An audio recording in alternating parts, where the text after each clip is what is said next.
पूरी BJP party एक तरफ और योगी जी एक तरफ, फिर भी उनसे उनका पलड़ा भारी है। में पढ़ाई जाने वाली पुस्तक आपको मार्केट में किसी भी दुकान पर नहीं मिलती है, और हमारे यहाँ की सनातन की पुस्तक रामायण, वेद, शास्त्र, गीता, हमारे यहाँ की शिक्षा आपको रोड पे बिकती दिख जाएगी। जिसका अकाउंट वहाँ है, एक हमको ऐसा आंदोलन छिड़ना चाहिए, हमारे देश के लोगों को, मठाधीशों को ये आवाज़ उठानी चाहिए।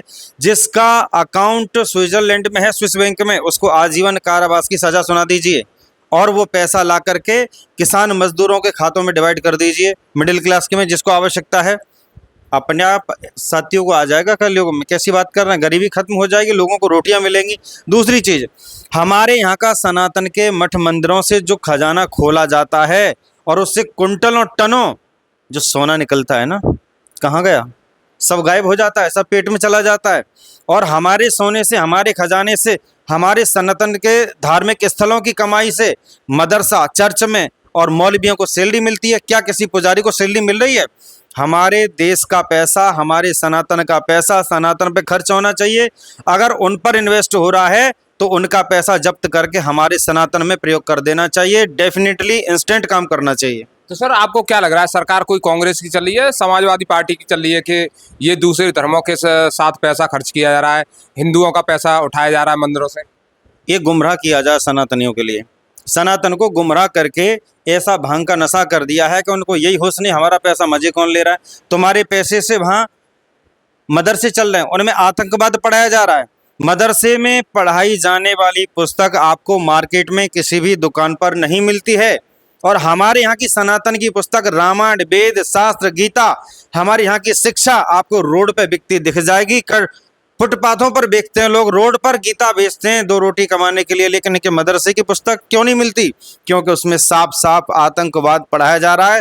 हमारे मंदिरों के पैसे से वहाँ इन्वेस्ट किया जा रहा है, और ये काम हमारी सरकार कर रही है। ऐसी सरकार को तो क्या बोलें, अब क्या बोल सकते हैं। अभी हमारे ऊपर कार्रवाई हो जाएगी। इस समय पर आप आवाज उठा रहे हो, एक तो स्विस बैंक में जो काला धन पड़ा है उसको लाने को लेकर, और एक आवाज उठा रहे हो, हिंदुत्व की बात कर रहे हो कि हिंदुओं के जो धार्मिक स्थल हैं वहां से जो पैसा जा रहा है अन्य धर्म के लोगों के लिए, वो नहीं जाना चाहिए।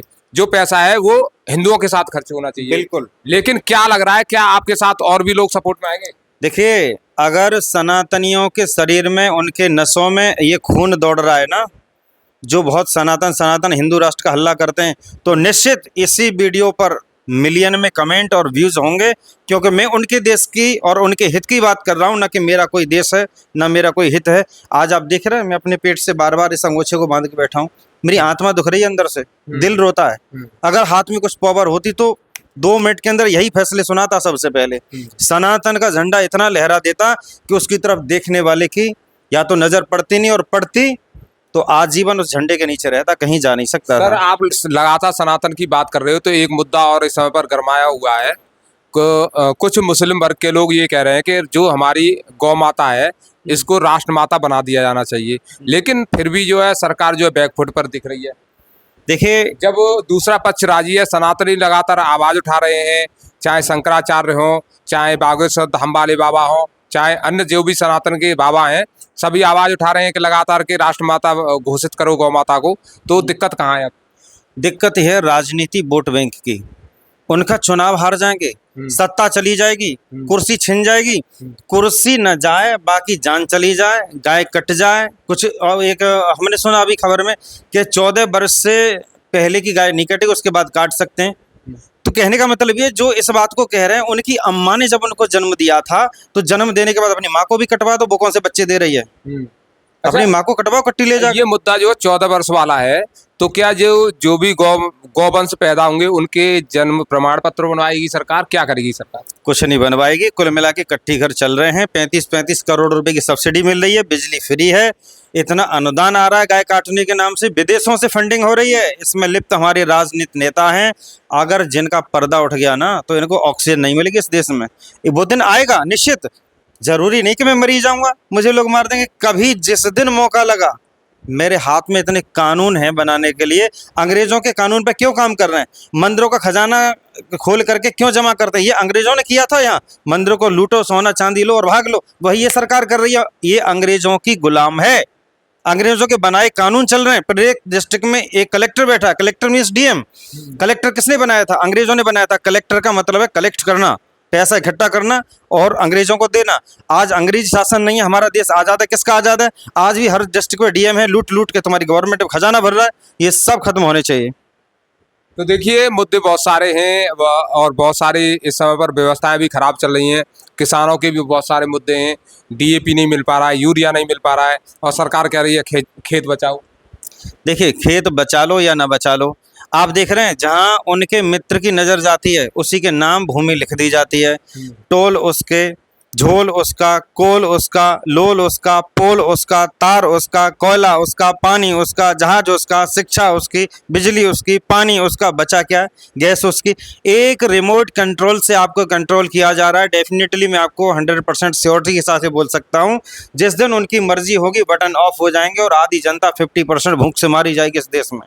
हर चीज बटन काबू अडानी को दे दी गई है। सर, सभी बातों पर आप खुलकर बोल रहे हो, तो एक प्रश्न और है जो बहुत अधिक प्रभावित करने वाला है आने वाले समय में। 2027 में जो चुनाव होना है उत्तर प्रदेश का, लोग लगातार ये कह रहे हैं कि योगी आदित्यनाथ जी को दोबारा से 2027 में मुख्यमंत्री नहीं बनाया जाएगा। सही तो कह रहे हैं। कैसे? मुख्यमंत्री नहीं बनेंगे, प्रधानमंत्री बनेंगे ना योगी जी। अच्छा, आप तो डबल गेम खेल रहे हो। मैंने कहा कि लोग कह रहे हैं कि उनको मुख्यमंत्री नहीं बनाया जाएगा योगी आदित्यनाथ जी को, तो आप कह रहे हो सही कह रहे हैं? नहीं बनेंगे, प्रधानमंत्री बनेंगे ना तो हाँ, अरे बिल्कुल, और वही बनने चाहिए। बाकी तो ये कबाड़ा डस्टबिन है जितने नेता हैं। योगी जी के हाथ में अगर पीएम पद जाता है तो निश्चित सीने के बटन खोल के हम अपनी जिंदगी जी सकेंगे। समझ गए? वरना ये घुटरा ही अंगूठा बंद रहे ना, इस पेट में खाने को नहीं मिलने वाला। 2 रोटी मिलेंगी, एक राज्य सरकार की, एक केंद्र सरकार की। खा लो बेटा, ये तुम्हारा राशन है। 5 किलो से कट के 2 रोटी ब्रेड के पैकेट में आया करेंगी सरकार से, देख लेना। तो अगली जो तैयारी है, माननीय योगी आदित्यनाथ जी को आप प्रधानमंत्री बनता हुआ देखना चाहते हो? अरे हम बनाएंगे, इसके लिए हम विशेष पूजा पद्धति का अपनाएंगे और ऐसा सिस्टम बिठाएंगे कि हम नहीं, पूरे देश की जनता योगी जी को बोलेगी। पार्टी भी न रखे कोई भी, योगी जी तो वो चेहरा है, सामने खड़ा कर दीजिए। अगर निर्विरोध अपना जीत करके सारे विधायक सांसदों के साथ न झंडा गाड़ दें तो लोग के शास्त्री से मिल लेना। ये आपका ये कहना है कि माननीय योगी आदित्यनाथ जी अगर अपने आप ही चुनाव लड़ लें तो भी जीत जाएंगे?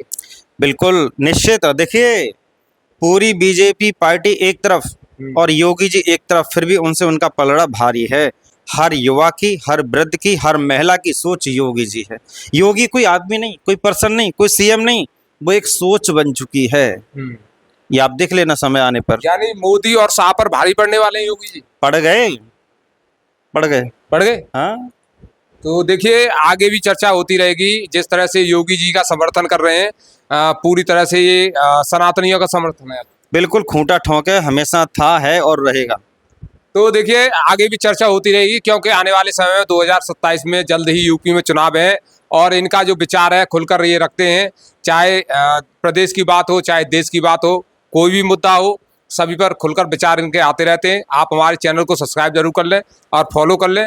कमेंट करके अवश्य बताएं कि वीडियो आपको कैसा लगा। नमस्कार, धन्यवाद।